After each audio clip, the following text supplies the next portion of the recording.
এক বাসায় একটা ছেলে পাখি আর একটা মেয়ে পাখি বসবাস করত। হঠাৎ একদিন মেয়ে পাখিটার পায়ে একটু ব্যথা পেল। ব্যথায় তার এক পর্যায়ে পাটাই চলে যায়। তখন মেয়ে পাখিটা ছেলে পাখিটাকে বলে, ওগো, তুমি আমাকে ছেড়ে চলে যাবে না তো? এই কথা শুনে ছেলে পাখিটা তার একটি ডানা ভেঙে ফেলে আর বলে, আমি চাইলে তোমাকে ছাড়া যেতে পারবো না। এরপরে হঠাৎ একদিন ঝড় শুরু হয়। ঝড়ে এতই তীব্র ছিল যে এক পর্যায়ে ছেলে পাখিটা মেয়ে পাখিটাকে বলে যে, তুমি নিরাপদ আশ্রয়ে যাও, আমার কিচ্ছু হবে না। এই কথা শুনে মেয়ে পাখিটা সেখান থেকে উড়ে নিরাপদ জায়গায় চলে গেল।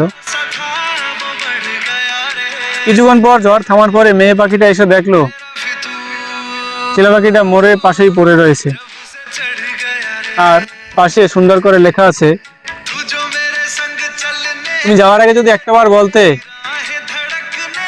আমি তোমাকে ছেড়ে যাব না, তাহলে আমি যেভাবেই হোক তোমার জন্য বেঁচে থাকতাম।